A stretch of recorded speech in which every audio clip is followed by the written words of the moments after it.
Muy buenas tardes, les damos una afectuosa bienvenida a la primera sesión de Ecos de Lectura, un ciclo de conversaciones con autores de la editorial universitaria organizada en conjunto con la Vicerrectoría de Extensión y Comunicaciones de la Universidad de Chile. Queremos saludar y agradecer especialmente a Lilian Isamit, gerenta general de la editorial universitaria, y a Fernanda Vera, directora del Archivo Central Andrés Bello, quien hoy asiste en representación de la Vicerrectoría de Extensión y Comunicaciones. Invitamos a la profesora Vera a darnos un saludo de bienvenida.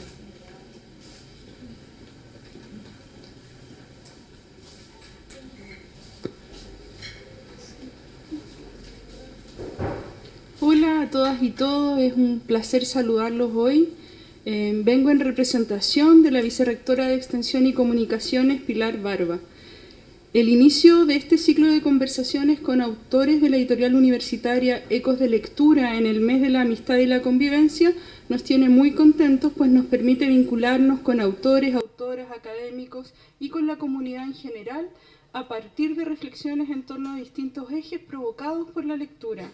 Es relevante para esta vicerrectoría promover espacios y actividades culturales bidireccionales en diálogo con la comunidad.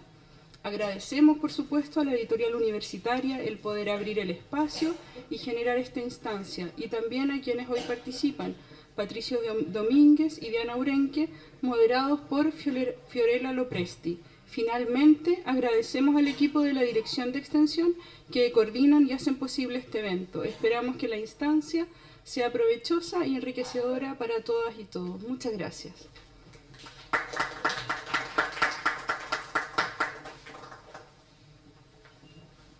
Muchas gracias, profesora. Ahora invitamos a Lilian Isamit, gerenta general de la librería universitaria, para que nos ofrezca también un saludo de bienvenida.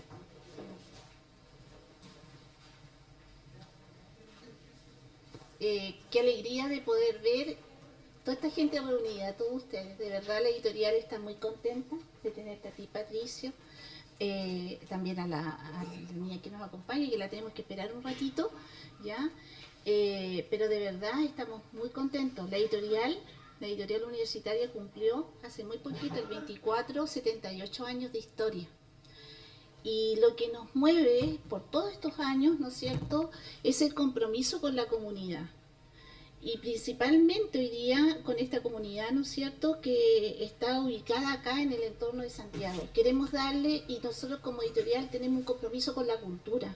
Queremos firmemente hacerle cambiar, ¿no es cierto?, esta visión de este Santiago que hoy día nos encontramos, haciendo estos encuentros, estos conversatorios, acercar a la comunidad, que la cultura traspase, ¿verdad?, todos los medios. Y para esto hemos llegado a un compromiso también con la universidad, ¿no es cierto? Esto fue una alianza buena y un equipo de gente maravillosa ahí que está trabajando, ¿no es cierto? Y se ha hecho esta alianza de poder poner esto, ¿no es cierto?, de manifiesto. Y tiene hasta un nombre, se llama Ecos de la Lectura, ¿ya? Este es el primer ciclo porque habíamos tenido otro encuentro, pero que tenía que ver con el de Venturelli. Y ese encuentro, ese día, que había también bastante gente, bastante público, nos llamó a seguir en esto. Así que, Patricio, tú como que das inicio a este Eco de la Lectura, ¿ya?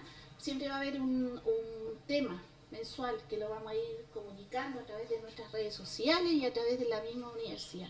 Esta librería es hermosa, de verdad, por su significado, por su historia. Entonces, más que traer el mismo público, que igual a nosotros nos hace falta, ¿verdad?, que vengan a comprar, nosotros tenemos ese compromiso con la comunidad de Santiago. Y este va a ser un encuentro, quizás, no es soñar, quizás después estos encuentros van a ser cuando tengamos el café, que está muy pronto, ¿no es cierto?, a inaugurarse. Por lo tanto, ahí vamos a tener una plazoleta, un lugar mucho más espacioso para juntarnos. Hoy día, en esta linda librería, hemos querido construir este pequeño espacio, pero este espacio que nos une, y que este grupo vaya creciendo al entorno de esto, al entorno de escucharnos. Hoy día, y mira, es muy lindo el título, Ecos de la Lectura, Ecos de querer escucharnos. Hoy día hace mucha falta eso. Así que, Patricio, te agradecemos, ¿no es cierto?, que estés acá dando inicio a este ciclo. Muchas gracias. Gracias a ustedes.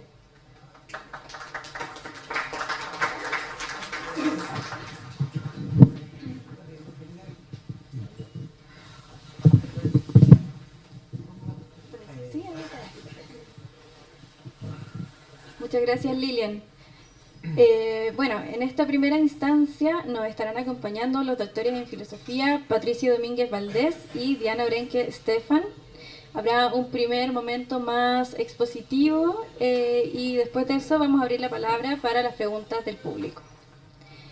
Patricio Domínguez Valdés es profesor de Filosofía y Lenguas Clásicas en la Universidad de los Andes y doctor en Filosofía por la Universidad de Tubinga. Realizó la introducción, traducción y notas del libro sobre la amistad de Marco Tulio Cicerón en la edición de la colección Los Clásicos de la Editorial Universitaria. Y Diana Aurenque Stefan es doctora en Filosofía por la Albert Ludwigs Universität Freiburg y directora del Centro de Estudios de Ética Aplicada de la Facultad de Filosofía y Humanidades de nuestra universidad. Entre sus áreas de investigación se encuentran la ética y la bioética y la filosofía contemporánea. Y bueno, esta es la primera sesión del ciclo Ecos de Lectura que vamos a estar haciendo entre la Vicerrectoría de Extensión y Comunicaciones y la Librería Universitaria. Sobre la amistad es un texto escrito hace más de 2000 años, en medio de una Roma marcada por los conflictos, la violencia y la polarización política. En ese contexto, Cicerón decidió escribir sobre algo mucho más íntimo y universal, la amistad. En su libro nos invita a pensar qué hace que un vínculo entre personas sea verdadero. Es un texto que, aunque fue escrito en otro tiempo, sigue hablando con fuerza al nuestro. Con esto dicho, Patricio, te doy la palabra para que nos hables sobre este texto clásico, pero con los ojos puestos también en nuestro presente, abordando, por ejemplo, el desafío que interpela traducir sobre la amistad a un español contemporáneo.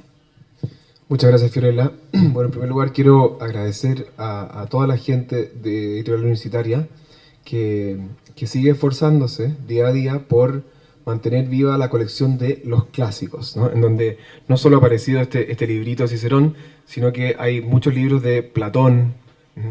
Se ha sacado también cosas de Aristóteles, hay cosas de filosofía griega, de tragedia, etc. Es una colección que partió hace muchos años. Hay que pensar que las primeras traducciones de la Apología de Sócrates son como del año 60, ¿no?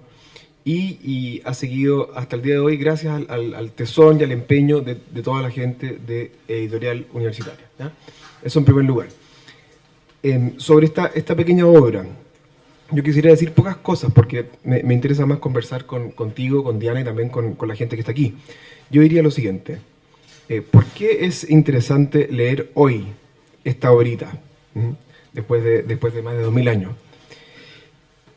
Y la respuesta es doble. Uno, porque los problemas e inquietudes que tenía Cicerón, un romano, ¿no?, de hace más de 2000 años, en un contexto político y social completamente diferente al de nosotros, es muy parecido al nuestro, ¿no?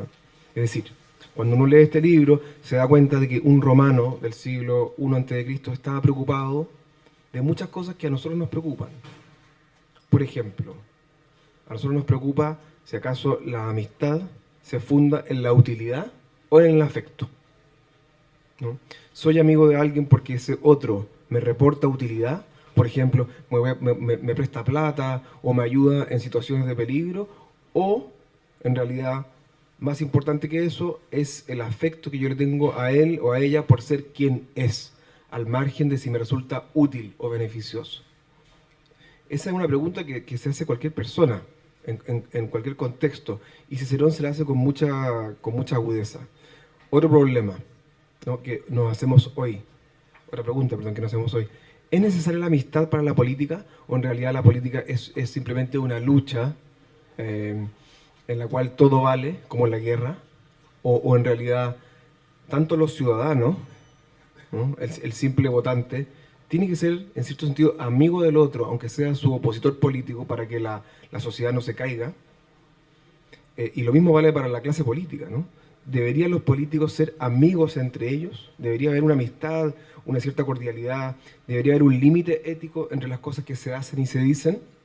En realidad la política es un juego sucio, maquiavélico, en donde todo vale, ¿no? Esa pregunta que nos hacemos hoy también se la hacía Cicerón en esa época. ¿Por qué es interesante escuchar a Cicerón? Porque Cicerón era un político. Entonces, cuando él habla de política y habla de poder y habla de amistad entre los políticos, no está hablando de algo abstracto, sino que está hablando de algo que él vivió personalmente. Sabemos que Cicerón mismo, gracias a sus cartas y gracias a sus discursos, tuvo amistad o alianza política con muchos personajes que luego fueron encarnizados enemigos. O sea, Cicerón no estaba fuera del juego político, a veces un poco sucio. Y sin embargo, Cicerón, al final de su vida, pensemos que este libro él lo escribe un año antes de morir, bajo el régimen violento de Marco Antonio, Cicerón, al final de su vida, se dedica a escribir este pequeño libro para reivindicar una amistad que no se basa en la mera alianza de poder o la mera alianza de utilidad, ¿no? Él que fue político y que tuvo que hacer alianzas de utilidad y alianzas de poder, digamos, casi como arrepintiéndose de esta política sucia, hace una defensa de lo que en la antigüedad llamaba la amistad honesta o la amistad noble. Esas son dos cosas que hacen que este libro sea muy interesante, ¿no? O sea, el hecho de que Cicerón saca las mismas preguntas que nosotros y el hecho de que Cicerón hable del poder desde muy cerca. No es simplemente un espectador teórico del poder, sino que es alguien que conoce el poder muy de cerca, estuvo él en la cúspide del poder romano, fue amigo de Julio César, luego enemigo, conoció a Marco Antonio, conoció a tanta gente, fue también artífice de alianzas políticas. Entonces es muy interesante que no solo un filósofo puro me hable de poder, sino que un filósofo que fue además político. Eso diría así, a grandes rasgos, Fiorella. Muchas gracias, Patricio. Bueno, Diana, ¿qué puedes decirnos tú sobre la importancia de leer sobre la amistad de Cicerón hoy en día y reflexionar también lo que reflexionaba Cicerón hace 2000 años atrás? Bueno, muchas gracias. Perdonen, por favor, el retraso. La vida contemporánea de repente me gana, insisto, pero estoy muy contenta de estar acá. Gracias por esperar. Un placer verte, Patricio Domínguez, poder de nuevo verte. Voy a hablar un poquito algo de por qué es tan bonito justo hablar de la amistad en este contexto. Gracias por la presentación a la Universidad de Chile, mi nueva casa, lo cual me hace muy feliz. Quería decir, lo primero, yo a Patricio lo conocí curiosamente cuando tú estabas en el ministerio y estábamos defendiendo la filosofía. ¿Se acuerdan que hace un tiempo se pensó sacar, digamos, la filosofía del currículum? Y pasó algo ahí que yo diría, a propósito de la filosofía, su relación con la amistad y la política, donde distintas personas, distintos representantes de la filosofía universitaria y de distintos lugares estábamos tratando de darle un contenido al currículum nacional. Todos con distintas visiones, ¿no? Desde las más laicas, más católicas, del norte, del sur.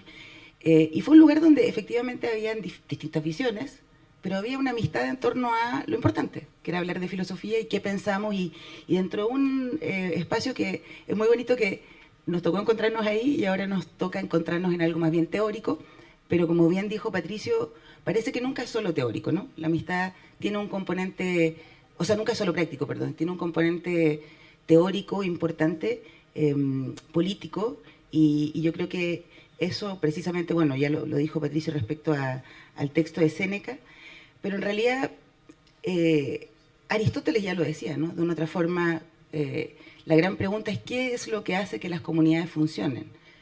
¿Son los derechos, son las leyes, es un contrato, es un acuerdo, o puede haber algo así como un afecto, ¿no? Una emoción o algo que concorde o que nos haga cordiales, por eso te da la cordialidad, el corazón, la amistad como una emoción o algo así como un sentimiento que puede convocar a un colectivo. Entonces uno podría decir, la amistad es algo que tiene que ver con las emociones, con los sentimientos, pero normalmente no vemos precisamente ese lado más bien político, ¿no? La política parece ser más bien la administración del poder, la gestión de esperanza, la gestión de frustraciones, que lo vemos ahora más que nunca, y en particular en el ejercicio contemporáneo de la política, menos que nunca, pareciera que vemos amistad, ¿no? Incluso desde sectores similares, ¿no? Digo, no, pero claro, Kast, Matei, como algo que uno diría que raro, ¿no? Y ahí hay una pugna entre los que deberían ser más o menos cercanos, digamos, no iguales, por supuesto, pero cercanos. Curioso. Entonces, hay algo interesante que pasa con la amistad, como un fenómeno político que aparece en Séneca, que aparece en Aristóteles y curiosamente también en Nietzsche, ¿no? Yo creo que por eso también me invitaron a mí a participar en este encuentro, porque he tratado un poco de relevar ese lugar, no desde esta idealización de la amistad, sino más bien de entender cómo las contrariedades de la amistad puede ser algo fundamental para comunidades un poco más auténticas, ¿no? Un poco más cohesionadas, no en torno a discursos, a ideologías, a, no sé, cautivaciones heroicas de políticos que convocan, sino más bien a cosas comunes que de una otra forma también hacen que la individualidad tenga lugar. Voy de a poco. La amistad en general, la amistad en filosofía, la amistad y la filosofía. Filosofía, ustedes conocen la palabra, siempre se dice esto del amor a la sabiduría. Filia es amor, pero también es amistad, ¿no? Es el amor, filia, es una especie de amor entre los que tienen una especie de afecto o interés por cosas que no solamente son los amores eróticos, sino un tipo de placer distinto. Uno siempre piensa que esos placeres en la filosofía son solamente las abstracciones, las cosas como lo bello, lo bueno, los conceptos. Y se nos olvida un poco que la cognición, el intelecto, la razón siempre fue también afectiva, ¿no? La idea de que la razón es solo una abstracción que controla la naturaleza y los afectos es una ilusión pre-Darwin, pre-sabernos relacionados con mamíferos, con afectos, con pulsiones, ¿no? Creo que hoy día tenemos claro que somos mamíferos especiales y distintos, pero mamíferos igual. De ahí que también es tan fácil manipularnos, ¿no? Con las pantallas, con ciertos, digamos, intereses de nuestros primitivas pulsiones, ¿no? Entonces, el amor, el interés de la filosofía, la razón filosófica siempre fue una razón afectiva, de un modo u otro. Entonces, cuando empezamos a entender esto de esta forma, nos damos cuenta que la amistad no es una cosa de mera conveniencia, sino más bien una forma de potenciar la individualidad en torno a cuestiones que son más importantes. No quiero monopolizar esto, así que voy a ir hacia el último punto, digamos, porque lo otro es como podemos pensar de eso, ¿no? La filosofía, amor, amistad, cómo eso es político, por qué la filosofía surge también en un espacio particular como la polis, donde tenía que haber eso que se llama ahora amistad cívica, pero en el fondo estamos hablando de tener unas ciertas reglas de interés por cultivar algo común, que quizás no era solamente los bienes y servicios que hoy tenemos, quizás se conversaban otras cosas en ese momento, ¿no? De organización. ¿Y qué particularmente me gusta a mí de pensar en la amistad? Traje este libro no para hacer propaganda, pero porque uno escribe a veces y se olvida incluso lo que uno escribió, ¿no? Porque empieza, o yo, por lo menos, me pongo a hacer otras cosas. Y hay una parte de este libro de Animal Ancestral donde hablo de comunidades sanas y enfermas y trato de aprender o aplicar un poco lo que dice Nietzsche, ¿no? Que una comunidad de amigos no es una comunidad de iguales en el sentido de que todos pensamos lo mismo, creemos lo mismo, compartimos las mismas creencias, nos vestimos iguales. Somos precisamente los amigos, según Nietzsche, no la tribu de iguales, sino más bien una comunidad de iguales porque cada uno es individualidad. Es decir, cada uno puede pensar distinto que al otro y defenderlo, y el otro, a su vez, defenderse y entablar esa oposición en un cierto mínimo de respeto, ¿no? De que yo no voy y ataco al otro, sino voy a tratar de convencerte de mi idea o dejarme convencer de la tuya. Y en esa pugna hay reconocimiento de iguales. Para Nietzsche hay amistad. En ese sentido, el gran amigo es siempre el potencial gran enemigo, ¿no? Porque es el que me fuerza a tener de una otra forma, no poder de persuasión, sino realmente de convicción y claridad respecto de quién soy. Y en ese sentido, para Nietzsche, todo lo que sale de ese encuentro de amigos que se desafían, aparece siempre algo mejor, ¿no? Es como en una lucha, ¿no? El mejor competidor gana y el otro le da la mano y dice, qué buen torneo, ¿no? Algo así. Bueno, hasta aquí llego y encantada de conversar y de la ocasión de poder conversar estas cosas. Muchas gracias, Diana. Claro, bueno, la importancia de hablar de amistad hoy en día, después de 2000 años que Cicerón escribe sobre la amistad, yo creo que está más que claro. La sociedad sigue siendo forzada a relacionarse para formar comunidad y por lo tanto formar amistad también, amistad no solo política, sino que también como vínculos sanos, vínculos cercanos. Y sobre eso también yo quería preguntarles sobre, para ustedes, por ejemplo, si es sostenible la amistad como la planteaba Cicerón hace 2000 años, hoy en día, cuando, por ejemplo, existen los amigos de Facebook o los seguidores de Instagram o esas amistades que quizás son más fluidas o más momentáneas. No sé qué piensan ustedes sobre eso. A ver, yo creo que Cicerón y más que Cicerón todavía Séneca, ¿no? Un siglo después, serían muy críticos del uso tan elástico de la palabra amistad, ¿no? Como cuando decimos conseguí 100 amigos en Instagram o 50 amigos en Facebook o cosas así.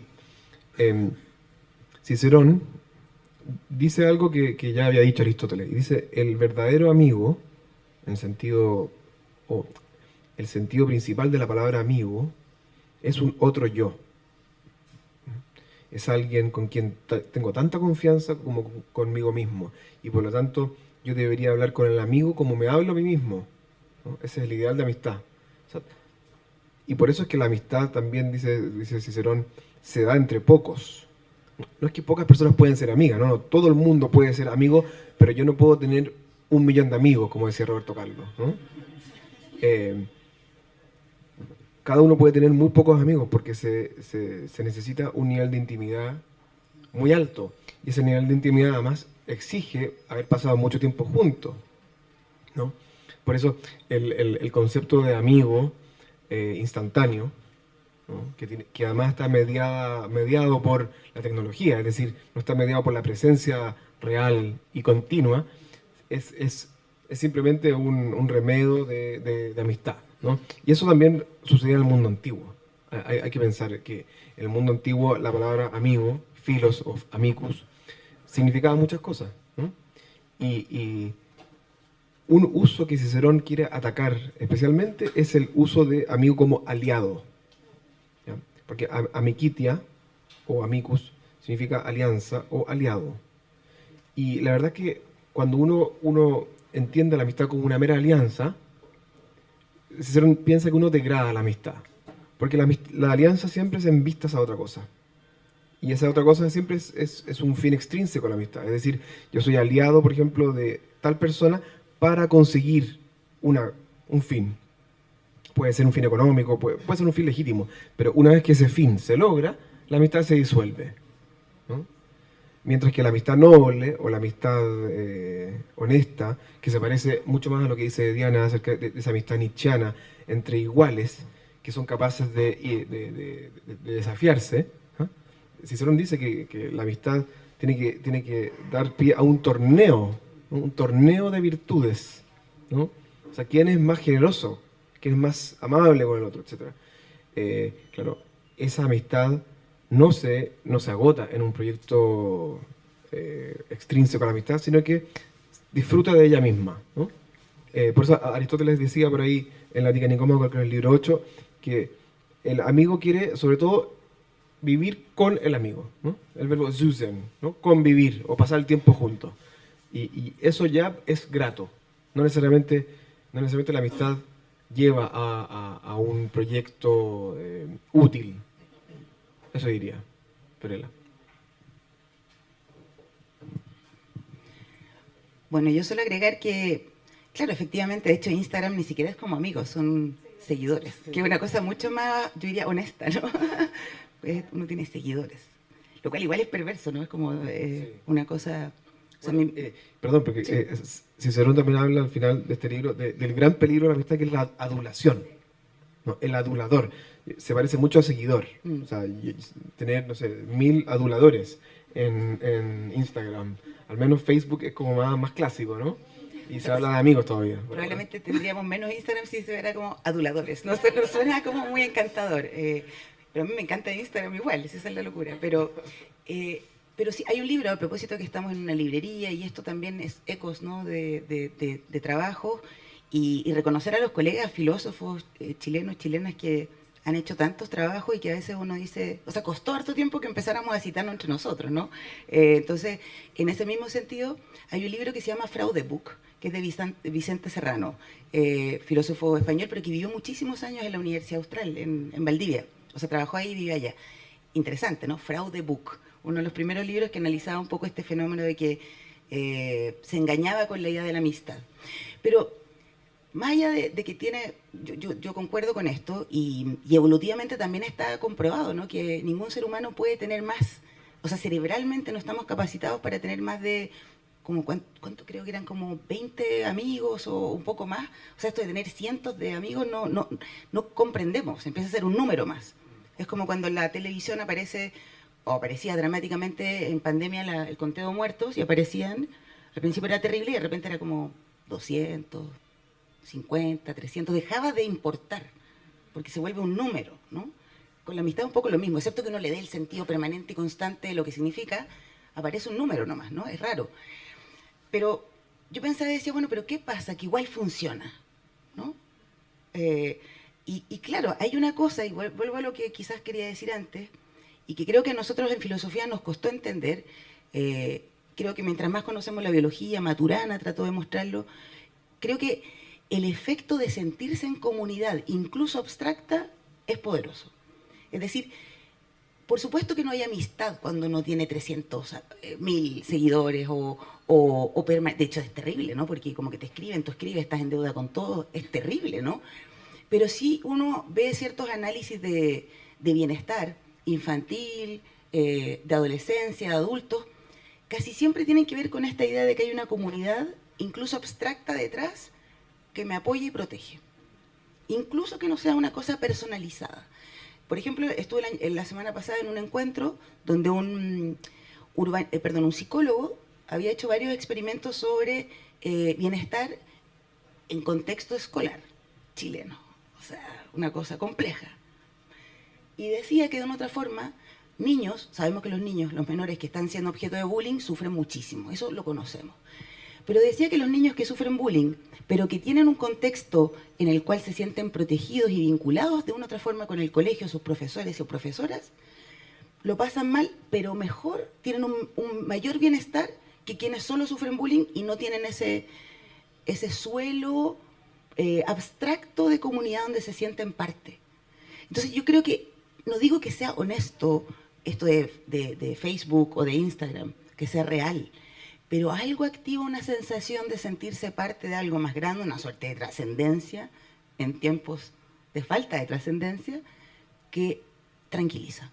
No sé cómo lo ves tú, estoy imaginando y creo que como para tratar de entender, porque no es por tontera que pasa, que funciona esto, ¿no?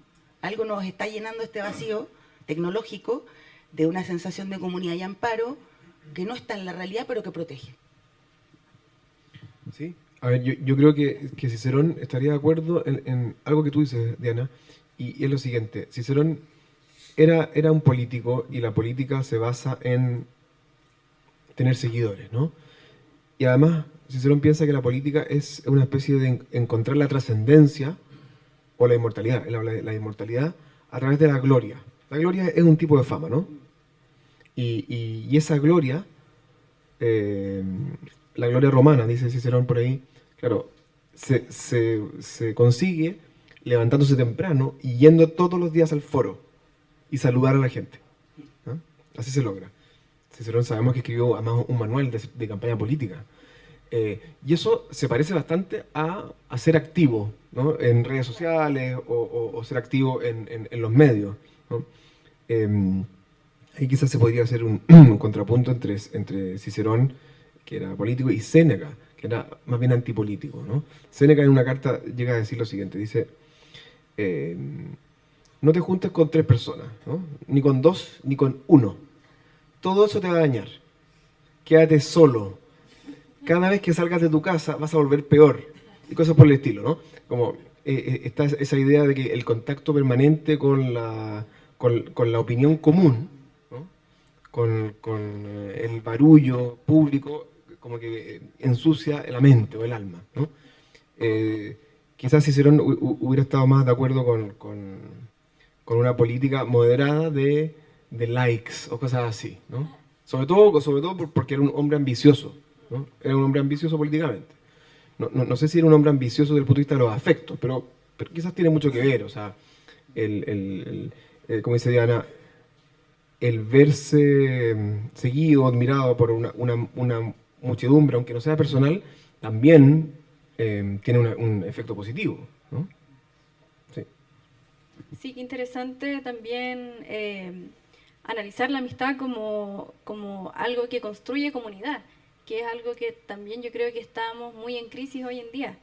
Y también qué interesante ponernos a reflexionar sobre la amistad en una sociedad que yo considero está más obsesionada, por ejemplo, con las relaciones románticas, interpersonales. Eh, y al final, quizás también es bonito, y también lo hablo desde el feminismo, por ejemplo, empezar a reflexionar sobre cosas como la amistad. Eh, Más allá de las relaciones románticas, por ejemplo, que pueden ser efímeras o que pueden ser... quizás si lo habláramos como Cicerón, una relación romántica entre personas buenas sería como una amistad. O sea, no es más que una amistad entre Claro, hombres buenos. es un tipo de amistad. Claro. Pero es verdad lo que tú dices, Fiorella. En este libro no hay ningún ejemplo de amistad romántica o amor romántico, ¿no? Y todos los ejemplos de amistad son entre hombres, además, ¿no? La única mención a algo romántico, dice Cerón, es que el romance entre un hombre y una mujer puede ser motivo de pelea para amigos, ¿no? O sea, para amigos, claro. O sea, dice los amigos pueden pelearse por diversas cosas, ¿no? Dice, por ejemplo, cuando los dos quieren casarse con la misma mujer, ¿no? Entonces, el amor romántico aparece como enemigo de la amistad en el contexto romano, ¿no? Pero históricamente, yo creo que quizás es muy grueso decir que en el mundo griego-romano pasaba tal cosa, pero al menos hay textos que nos hacen pensar que el amor romántico no era tan apreciado en el contexto griego y romano. No, no es que fuera ignorado para nada, obviamente hay poesía romántica, hay poesía erótica, etc. Pero si uno ve el amor romántico, no es importante en la Ilíada, en la Odisea, no es importante en la filosofía platónica o aristotélica. La amistad es muy importante acá, en el contexto romano, ahora bajando un poco a Cicerón, porque, claro, en un mundo en donde, de nuevo, esto es un poco caricatura, pero lo voy a decir así para que se entienda, en donde la vida privada tampoco es tan importante, ¿ya? Para un romano lo más interesante siempre va a ser la República Romana o el Imperio Romano, ¿ya? Y para eso es necesaria la amistad. Es decir, para salvar al imperio o a la república y también para hacer cosas por la república o con la república, ¿ya? Por eso este texto es a la vez privado y público. Privado y público, claro. A veces hay pasajes en donde se ve reflejada la amistad privada entre dos personas, ¿no? que, por ejemplo, guardan intereses en común, pero muchas veces Cicerón, al dar ejemplo, da ejemplo de grandes cónsules o grandes generales, grandes militares, que hicieron hazañas en común. Eso le interesa a él, ¿no? La hazaña, el factum latino. Claro, entonces la amistad es también algo político. Ay, qué interesante. Ojalá para ustedes también. Para mí es fascinante esto, aparte que el tema del amor es, ha sido...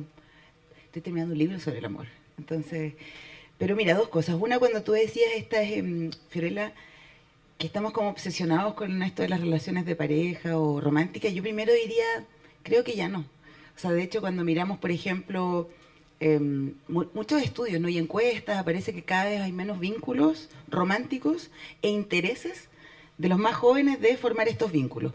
No estoy hablando ni siquiera del tema de la natalidad, que ha bajado, que ya sabemos que somos campeones de no nacer más, no sé cómo se dice. Claro, pero además que a nivel global hay menos interés por la sexualidad. O sea, es el mundo donde más pornografía, sexualidad expuesta, lo explícito, todo lo privado se pone afuera en lo público. Y quizás por lo mismo, menos erótica. O sea, insisto, muchos estudios que dicen que hay una suerte de desencantamiento erótico del mundo, ¿no? Boyun Chulhan, ¿no? Escribió hace no mucho tiempo este libro de la agonía del Eros, que uno puede decir es como porque el otro no aparece, todo una época muy narcisista, muy egótica, muy infantil, ¿no? Esto de que si me duele, no más relación, ¿no? En fin, no estoy diciendo que las relaciones amorosas tengan que doler, pero parece que el amor tiene que ver con algún tipo de fractura, ¿no? En términos de, pienso, no sé, cuando muere el amado, cuando nace el amado, ahí hay un ego que se rompe, que se ve convocado a la existencia de un otro. Entonces parece que el amor y el dolor van juntos, pero eso como primero, que parece que ya no estamos tan obsesionados con el amor romántico. Y como dice Patricio, la idea del amor romántico es una idea súper moderna, ¿no? O sea, el amor romántico aparece más o menos en el siglo XVIII, XIX, con esta idea de que se vincula el matrimonio con la elección por amor. El matrimonio antes nunca fue por amor, ¿no? Era más bien, por lo menos desde esto de que se organiza la propiedad por el derecho paterno, podríamos decir, es desde que existe el matrimonio con amor que se vincula, ¿no? Siglo XVIII, XIX. Antes, en culturas más ancestrales, más, qué sé yo, matriarcales, no era necesario el amor, ¿no? Algunos dicen que era la promiscuidad el valor, ¿no? Bakoff, ¿no? Por ejemplo, con esas lecturas. Pero a lo que voy es que es interesante cómo se contempla esta idea del amor, ¿no? Y yo sí creo, y tú que eres mucho más, o sea, tú eres experto en, tú hiciste esta traducción y la revisaste y todo, si mal no entiendo, ¿no? Filia, ¿cuánto de ese filia es amor? Porque creo que eso es lo que nos falta, entender, y cuéntame qué te parece con esta idea de que si el amor no es solo erótico, con esta cosa pulsión, que sí hay fractura, que cuando uno se imagina a Eros como este, o sea, este que llega, te toma y te mete al otro en el corazón, ¿no? Es una cosa muy gráfica, pero filia tiene esta cosa como del amor por lo común, pero que también es sensual, ¿no? Porque me refiero a que hay un todo preocupado por algo, ¿no? La contemplación filosófica, ¿no? Hay ahí algo perceptual también, ¿no? Me interesa si nos puedes contar algo de eso. Sí, es una pregunta difícil. Muy pronto, espero, ahí con Víctor Letelier hemos hablado, espero con un colega de la universidad publicar otro libro en esta colección, que es el Lysis de Platón, que es sobre justamente la amistad, filia. Entonces, cuando uno traduce ese texto, o traduce los libros 8 y 9 de la Ética Nicómaco sobre la filia, uno se ve entrampado en la siguiente dificultad. Uno podría mecánicamente traducir filia como amistad, ¿eh? Y cada vez que sale filia, uno automáticamente pone eso. Pero hay muchos contextos en donde filia parece significar algo a veces más tenue o más débil. Por ejemplo, Aristóteles habla de la alianza entre comerciantes, dice que eso es filia. O las relaciones entre viajeros, dice que es filia. Pero a veces significa algo mucho más fuerte que amistad. Dice, claro, que lo que una madre siente por su hijo es filia. Lo que... No, eso, claro, eso es del latín, de filius, claro. Pero, Aristóteles dice que los legisladores tienen que poner mucho empeño en que haya filia entre los ciudadanos, ¿no? Y uno dice, bueno, ¿lo traduzco por amistad o lo traduzco quizás por entendimiento, buena voluntad, concordia, etcétera, ¿no? Todo el problema, Diana, está que el sustantivo filia en griego viene del verbo filó, que también es amar algo, y tenemos el mismo problema en español, porque también yo puedo hablar del amor entre madre e hijo, puedo hablar del amor de los pololos allá en la plaza, del amor no sé, entre dos familias, puedo hablar del amor de Dios en contextos teológicos, nos pasa lo mismo, ¿no? Sin embargo, en cada contexto yo entiendo que amor significa una cosa diferente. Platón, es probable que Platón haya entendido al eros, es decir, al amor apasionado, como el prototipo de todo amor. Es decir, cuando Platón describe la filosofía, la describe en términos eróticos. Términos eróticos en el sentido de que el filósofo ama algo que todavía no tiene, y como no lo tiene, lo busca desesperadamente, ¿no? Es una especie de un resorte que está motivado por la carencia, ¿no? Aristóteles, en cambio, parece tener en mente no tanto al eros, que este es el amor apasionado, sino la filía, ¿ya? Que podríamos quizás a veces definirlo como benevolencia unitiva, algo así, ¿no? Unitiva en dos sentidos. Uno, que presupone unidad y que también logra unidad. ¿No? Presupone unidad porque es difícil ser amigo o amar con benevolencia a alguien con el cual no tengo nada en común. Pero también es unitivo porque las amistades van haciendo que los amigos se parezcan, ¿no? Y que comiencen a, por ejemplo, pensar parecido o sentir parecido, ¿no? De ahí que Cicerón defina la amistad como una consentio. Consentio que es sentir con. Eso después se traduce como concordia, está bien. Pero es un pensar común o un sentir común acerca de lo divino y lo humano con benevolencia y afecto. Esa sería la amistad ya en sentido más pleno.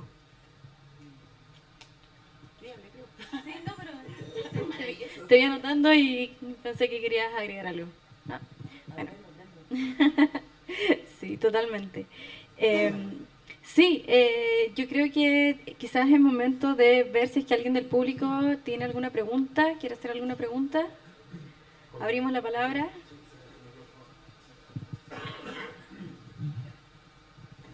Hola, ¿qué tal? Buenas tardes. La verdad no es tanto una pregunta, sino que un poco de reflexión.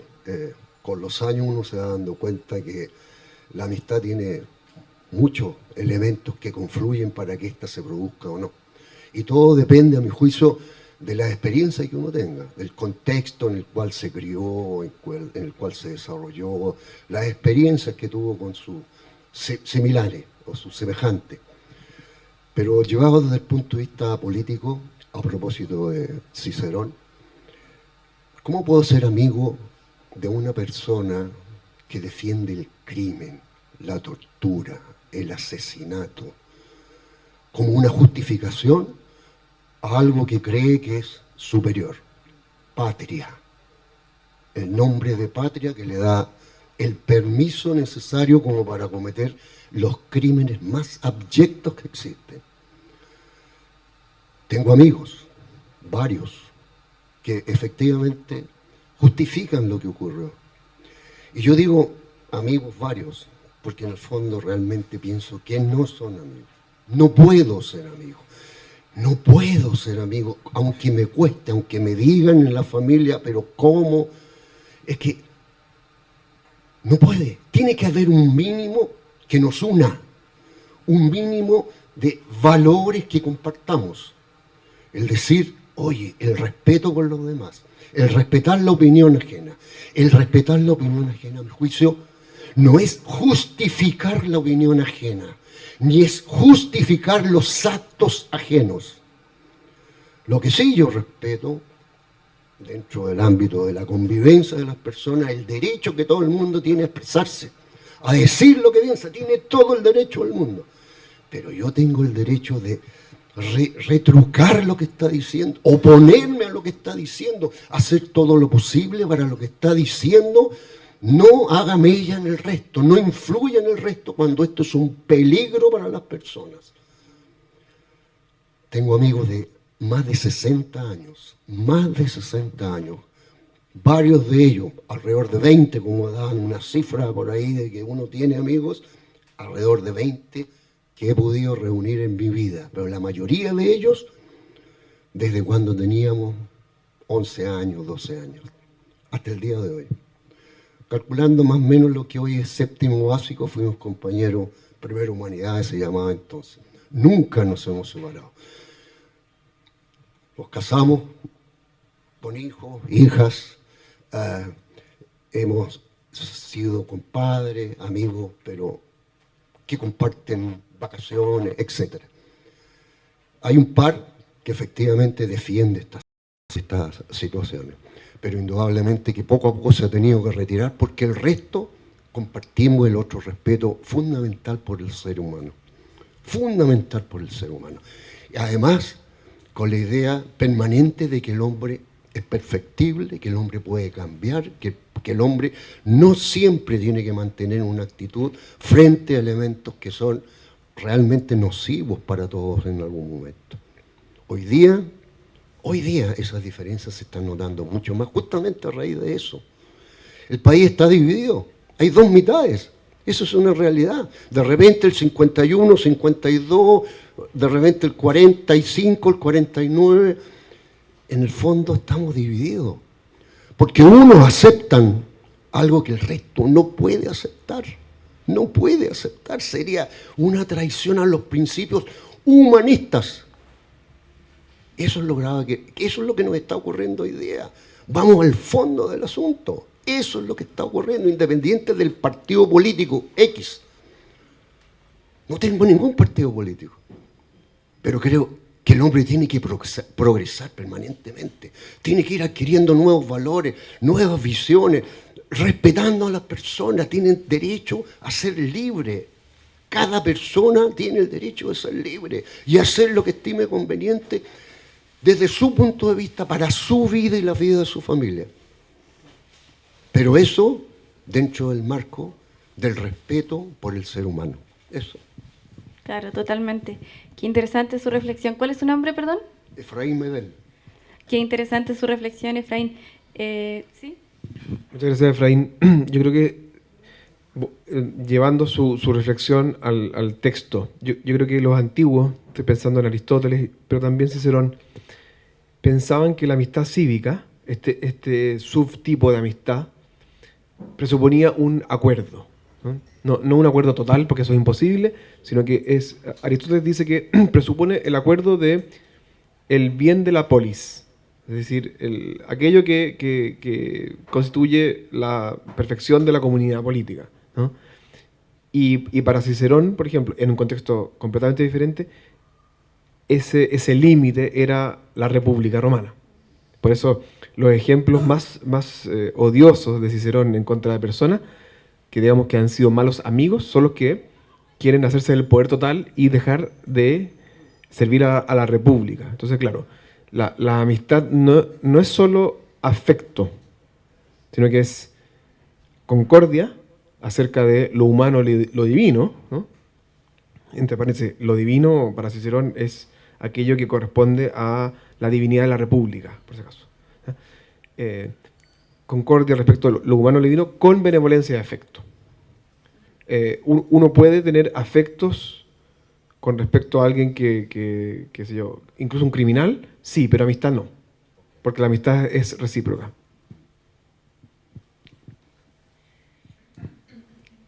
Bueno, qué complejo, don Efraín, todo lo que dijo. Yo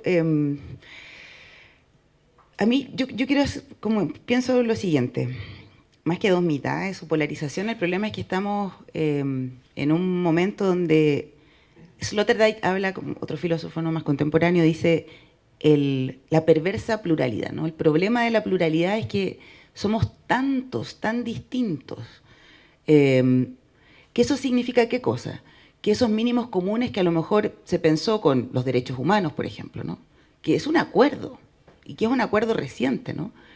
Hasta hace poco nosotros realmente como especie y humanidad no teníamos realmente grandes acuerdos. O sea, podemos decir quizás las religiones, pero también, digamos, se imponían con cierta fuerza, ¿no? Digamos, la iglesia, las iglesias. Entonces, el esfuerzo de los derechos humanos, las barbaridades de la Segunda Guerra Mundial y todo lo que fue el siglo XX, permitió que nosotros dijéramos o tratáramos de concordar que hay cosas que no se permiten, ¿no? La tortura no, qué sé yo, la experimentación sin consentimiento no, la dignidad humana como primer principio del artículo, gran artículo, pero seamos realistas, eso es una convención reciente, ¿no?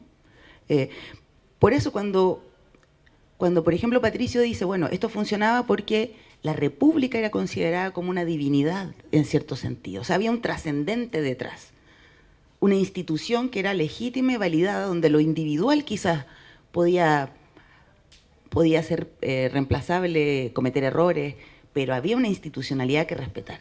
Hoy ni siquiera los derechos humanos se trató de instaurar como esa legitimidad, ¿no? Pero en el momento en que ese acuerdo deja de tener el respeto de los individuos, porque empieza a ser acomodado a discursos de poder, no sé, por las razones que sean, aquí no quiero decir buenos y malos, pero se empieza a desgranar un acuerdo que trataba de proporcionar seguridad, pero que al final es eso, es un acuerdo que funciona solo lo que permitamos que se sostenga. Y en ese sentido, claro, uno dice, ¿cómo hay algunos que perdonan la barbarie o la atrocidad? O yo, claro, tengo mi opinión sobre eso y no puedo ser amiga de ellos, pero más que eso a mí me interesa entender por qué lo piensan. ¿Es porque la gente son malos por naturaleza? ¿O tendrán un relato que justifica esa tortura y verán en los otros los malos? A mí me interesa mucho entender eso, como creo que en filosofía más que venir y convencer de la atrocidad del otro, más bien, ¿por qué pasa eso, no? No para justificarlo. ¿Y por qué lo digo? Porque no creo que la libertad de expresión sea una libertad... O sea, creo que es un derecho, pero también es un derecho reciente. Es un derecho nuevo, que a veces lo ponemos tan alto. Antes quizás se respetaba más el derecho de la comunidad y las comunidades por sobre esto de yo puedo decir lo que quiero. Tiene algo bien egoísta también, ¿no? Expresar todo sin hacerse cargo de lo que pueda tener. Bueno, eso, son muchísimas más reflexiones, pero gracias por compartir. Y yo también creo que, y los estudios muestran, los mejores amigos son como los primeros 5 o 6, desde la primera infancia, y se quedan. Sea de la escuela, del barrio, de las familias, algunos de la universidad, y ya como que los otros son escasos. Muchas gracias. Tenemos tiempo para otra pregunta, si es que alguien tiene un comentario. Ahí sí. Hola, gracias. Pensaba cuando hablábamos esto de los sucedáneos, de los amigos, que si es que son amigos o no son amigos en redes, qué sé yo. Y Diana decía, bueno, parece que algo igual ocurre, algo funciona de eso, como que la gente se siente bien con eso, quizás hay una cosa de pertenencia. Y con la palabra funciona, claro, eso es funcional a algo, ¿por qué? Porque tiene un efecto, me hace sentir bien de alguna forma. Y pensaba que aquí quizás está operando lo que yo veo como una gran diferencia entre nosotros los modernos y los antiguos. Nosotros estamos un poco obsesionados con el bienestar, las cosas que nos producen bienestar. Esto me hace bien, puedo medir el bienestar. Hay gente obsesionada con medir ciertas hormonas que producimos cuando ocurre algo. Entonces, si aparece la endorfina o alguna otra hormona relacionada con una sensación placentera, bueno, esto genera bienestar. Y estamos llenos de métricas en ciencias sociales sobre bienestar. Ingresos, acceso a redes, un montón de cosas. ¿Y qué pasa con esto? Pasa que hay una brecha enorme con lo que perseguían los antiguos, que era no bienestar, no hablaban de bienestar, hablaban de felicidad, una cuestión trascendente que no se puede medir. Quizás por eso nuestro cientificismo moderno no nos ayuda a buscar la felicidad porque no se puede medir. No la podemos tasar, no la podemos hacer un índice, no podemos comparar. Yo siempre me río cuando veo los noticiarios cuando hacen estas medidas, ¿qué países son más felices? Y le preguntan a la gente, ¿qué tan feliz es usted? Y le ponen un número y los comparamos y vemos, bueno, los costarricenses son súper felices. ¿Por qué será así? Entonces, un poco lo que decía Patricia, parece que hay, en esto de las redes hay como un tipo de sucedáneo de la amistad. Y parece que la amistad, en su sentido más profundo, está más ligado a la felicidad y no tanto al bienestar, y por eso se divide el amigo útil versus el amigo real o honesto. ¿Qué les parece si en esta cuestión de las redes, sobre todo, opera esta brecha tan grande entre nuestra obsesión por el bienestar y el interés de los clásicos por la felicidad? Gracias.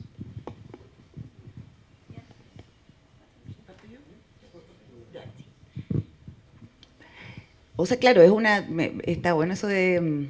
Claro, el bienestar. Yo últimamente también he estado mucho escuchando de esto de bienestar precisamente en ciencias sociales, y para mí fue también interesante como filósofa ver cómo, claro, nosotros estudiamos más felicidad, beneficio, bienestar, ya es muy filosóficamente fascinante como palabra, bienestar, un estar bien. Más encima que nosotros tenemos esto del ser y estar, entonces me pongo a traducir con el inglés, con el alemán, y dice cosas distintas, y parece tan simple, pero claro, tiene relaciones con esto de la felicidad en cierto sentido, como por lo menos en teorías éticas, utilidad, insisto, beneficio, pero, y podría ser quizás la felicidad, pero a mí la felicidad, no sé si nos ayuda mucho más, porque la felicidad de una otra forma, como yo la entiendo, la he estudiado, tiene dos problemas. Uno, que sigue siendo algo muy individual y en el contexto colectivo es difícil, ¿no? Por así decir, o sea, como bien dices tú, no es medible, quizás como con estándares ni nada, es muy, vamos a decir una palabra moderna, subjetiva, porque por supuesto para Aristóteles no era tan subjetiva, era la realización de esta posibilidad más propia y todo, pero si nosotros dejamos de pensar que la naturaleza del ser humano es la de desarrollar esa, o sea, digamos, no somos aristotélicos y creemos que el ser humano efectivamente tiene otras posibilidades de plenitud, que a lo mejor no son, como digo, las que ocurren en la polis, en el diálogo con otros, sino quizás adentro de una selva, en una cueva, en el desierto, no sé, porque eso es como bien antiaristotélico, ¿no? Pero igual estoy contenta porque estoy con un experto, entonces me encanta, porque sí, no, es importante, sí, por eso lo digo muy experimentalmente también, a ver si entendí bien. Pero, entonces felicidad es una cosa muy individual. Como felicidad para la mayoría, los utilitaristas ponen ahí una forma diciendo, bueno, lo que le hace bien o beneficia a la mayoría, ¿no? Ojalá no dolor, ojalá experiencias placenteras, en distintos sentidos. Pero más allá de eso, ya, Nietzsche sale de nuevo desde mí. ¿Por qué la idea de la felicidad? ¿De dónde sacamos que tendríamos que alcanzar algo así como una plenitud, un desarrollo pleno? ¿Quién nos prometió la felicidad? O sea, si somos más bien griegos trágicos, lo único que sabemos de la vida es que está más o menos cargada de dificultades, conciencia de la muerte, dolores, impotencia. Entonces, si somos realistas, y aquí no seamos pesimistas a los Schopenhauer ni nada, pero trágico en el sentido realista de, bueno, si esa es la condición de la existencia, ¿de dónde sacamos que vamos a ser felices, ¿no? Es la forma más obvia de ser muy infelices. Entonces, tampoco la idea es salir depresivo ni triste de acá, por favor, no, ya el mundo está lleno de eso, sino de afrontar esta situación como difícil, ¿no? Y de ahí la inmunidad de la vida, ¿no? En ese sentido yo creo que Nietzsche es muy inteligente y decir, no se trata aquí de buscar algo así como una plenitud y una felicidad, sino más bien una especie de conciliarse orgulloso con la propia existencia, ¿no? Que es lo que más nos queda, ¿no? Porque no hay otras, ¿no? Eso es como, ya, hasta ahí no más llego. Que son temas muy entretenidos. Sí, muchas gracias por tu comentario y pregunta. Yo creo que es muy importante a la hora de leer este texto de Cicerón entenderlo, como dices tú, en el marco de la ética. Esto quiere decir lo siguiente. La ética antigua es una investigación racional acerca de el fin último del hombre. ¿Bien? Es decir, ¿en qué consiste el fin último del hombre? Es decir, ¿en qué consiste la felicidad y cómo se logra? En esa investigación, en el contexto platónico y aristotélico, aparece la amistad como el corolario supremo de la felicidad, o como un bien sin el cual nadie podría llamarse feliz. Y además aparece muy ligada a algo que los antiguos consideraban como un ingrediente importantísimo de la felicidad, que es la virtud. Es decir, si yo considero, en el marco obviamente platónico aristotélico, que el ser humano es un tipo de animal que está dotado de ciertas capacidades que tiene que pulir, digamos, y que ese pulimiento significa virtud, la consecuencia natural de esa virtud va a ser la amistad. En dos sentidos. En el sentido de que hay virtudes, por ejemplo como la justicia, que me hacen entrar en vínculo con otros. Y hay virtudes que no son tan políticas, pero que, digamos, por así decirlo, embellecen el alma a tal punto que me hacen una persona atractiva, éticamente. Y ese doble sentido de virtud implica o conlleva la amistad, es decir, el enlace voluntario y afectivo entre personas. Por eso el discurso filosófico acerca de la amistad no tiene nada que ver con bienestar. Y Cicerón lo va a decir, no existe la palabra bienestar en latín, pero existe la palabra placer, ¿no? o gozo. Y Cicerón va a decir, la amistad es lo más placentero y lo que más da gozo, pero como consecuencia, como efecto. Es decir, buscando el bien del otro por lo que el otro es, me encuentro también con que el otro es divertido, hay humor, hay un pasarlo bien, hay hobbies en común, no dice eso, pero hay aficiones, etc., ¿no? Entonces, eso yo creo que es muy importante. Y con respecto a lo de las redes sociales, yo creo que el análisis que hace Séneca, ya me voy de Cicerón, el análisis que hace Séneca de la ambición en muchas cartas a Lucilio y en ese libro chico sobre la brevedad de la vida, es muy divertido y muy interesante, ¿no? Porque en latín la palabra ambitio viene del verbo ambio, que significa dar vueltas alrededor de otro buscando su aprobación, ¿no? Esa es la ambitio. Los homines ambitiosi, perdón, son los políticos que andan en el foro buscando el asentimiento o el voto de otros. Entonces, ese esquema, digamos, de ir en pos del otro para buscar su aprobación, se parece bastante al mecanismo de la red social, ¿no? Donde yo publico un contenido y junto con la publicación de ese contenido aparece la esperanza concomitante de los likes, ¿no? Algo así se podría decir. Bueno, muchas gracias por sus comentarios, por sus preguntas. Muchas gracias, Patricio. Muchas gracias, Diana. Les agradecemos a todo el público también por acompañarnos en esta primera versión de Ecos de Lectura y les invitamos a prestar atención a las redes sociales de la Vicerrectoría de Extensión y Comunicaciones y de la Editorial Universitaria para conocer próximas actividades gratuitas y abiertas al público. Le agradecemos, por supuesto, también a la Librería Universitaria por esta alianza tan significativa para la Universidad de Chile. Muchas gracias.